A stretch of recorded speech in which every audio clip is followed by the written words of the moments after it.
Good morning, ladies and gentlemen. Yeah, my name is George Lewis. I'll be presenting testimony and evidence on behalf of the state of Texas in this case.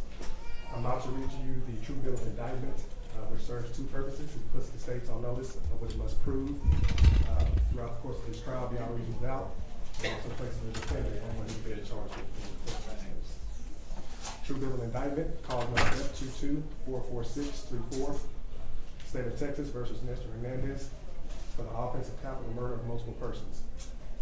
In the name and by the authority of the state of Texas, the grand jury of Dallas County, state of Texas, duly organized at the July term, AD 2022, at the 265th Judicial District Court for said county, upon its oath to present in and to said court at said term.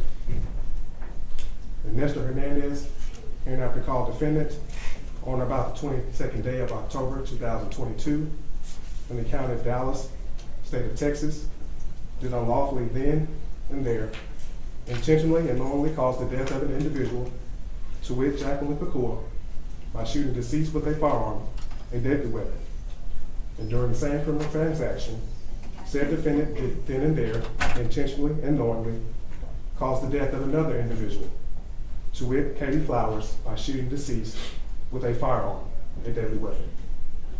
And further, said defendant did unlawfully, then and there, intentionally and knowingly cause the death of an individual, to wit Jacqueline Pokuaa, by shooting deceased with a firearm, a deadly weapon.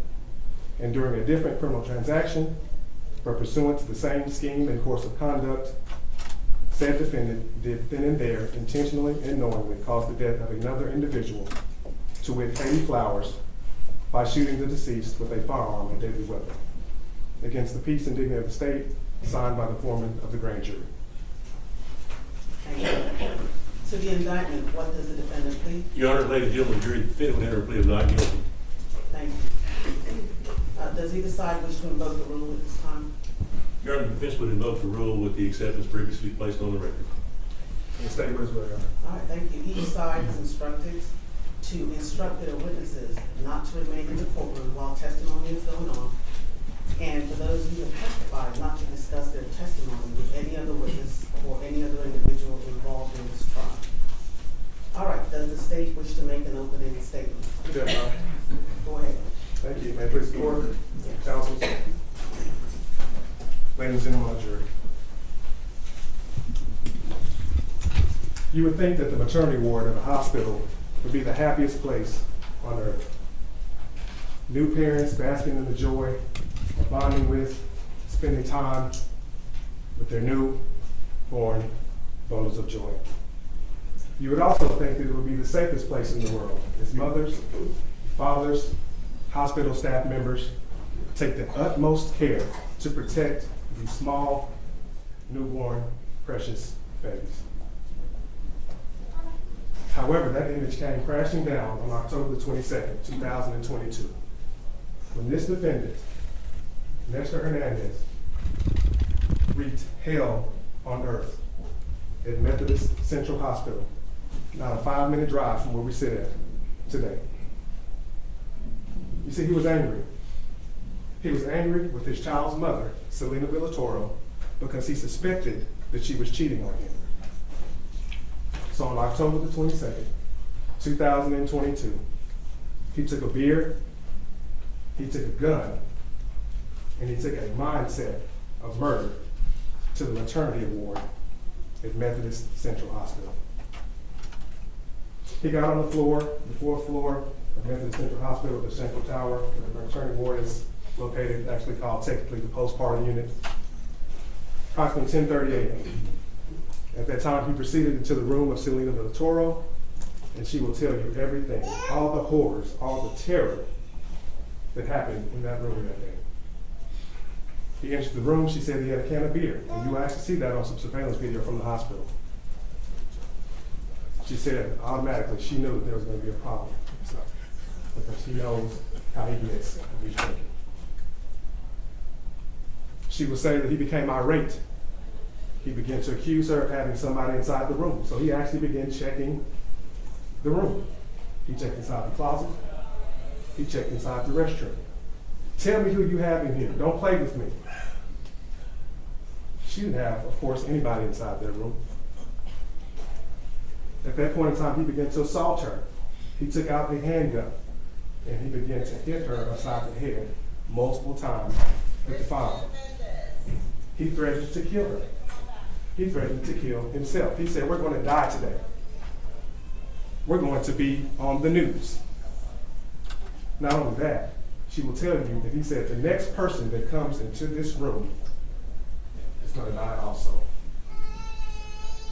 Unfortunately, the next person that entered that room was Methodist hospital worker, social worker Jacqueline Pokuaa. Unsuspectingly, she was going in to complete some paperwork with Selena. Routine paperwork, just doing her job, just like everybody else in the hospital that day.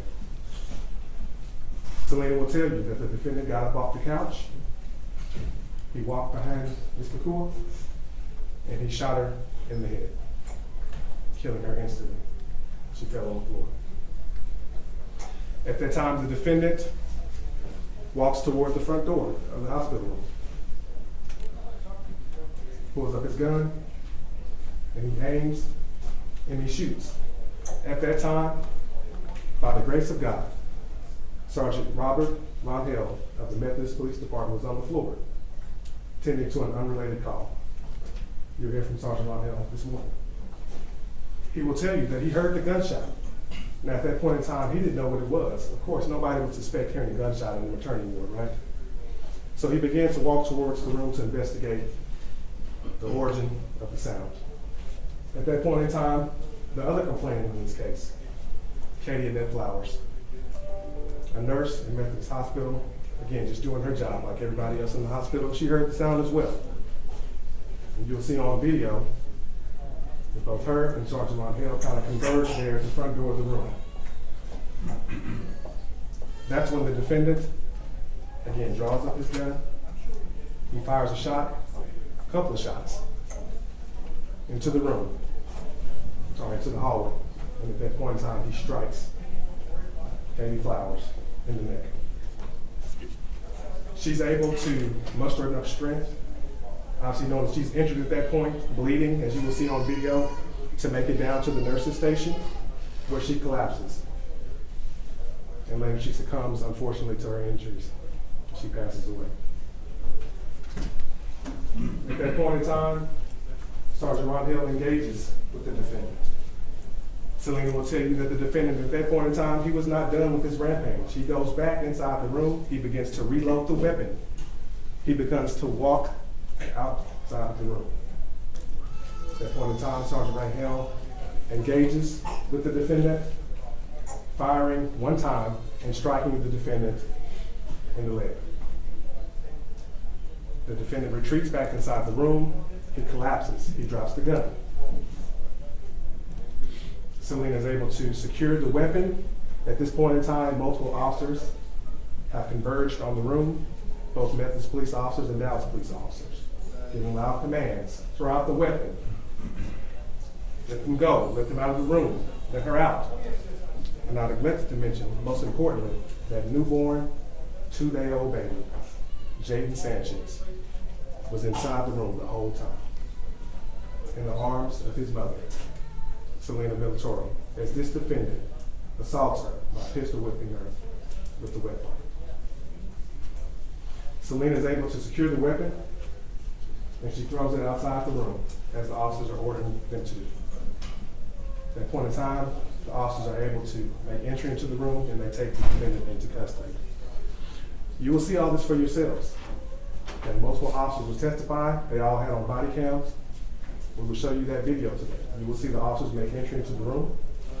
You will see the officers take the defendant into custody. You will see the defendant's face on camera multiple times. They lay him on the ground and they begin to administer him first aid for his gunshot wound to his right leg. Now, isn't that ironic that officers have raced to the scene to try and save this man's life as he bleeds out while he has just killed 2 people? But of course, he's here today. You will hear forensic evidence that will show you that the defendant's DNA was all over the crime scene, all over the weapon used in this case to kill these 2 individuals. You hear that there was gunshot residue on his hands. You will hear that the firearm that he used in this offense matched to the ballistics at the crime scene, including fired shell casings, as well as projectiles that were recovered from the bodies of the victims during their autopsies. The evidence in this case is very clear, ladies and gentlemen. Again, you will see video, you will see forensic evidence, you will see photographs. The evidence in this case is overwhelming. There will be no reasonable doubt. The state will prove to you each and every element of the indictment that I just read to you, that this defendant is guilty of killing two individuals during the same criminal transaction. The victims in this case, Jacqueline, Pokuaa, Katie, Annette Flowers. There will be no reasonable doubt at the close of this case that this defendant, Nestor Hernandez, is guilty of the offense of capital murder, and I ask that you find me guilty. Thank you.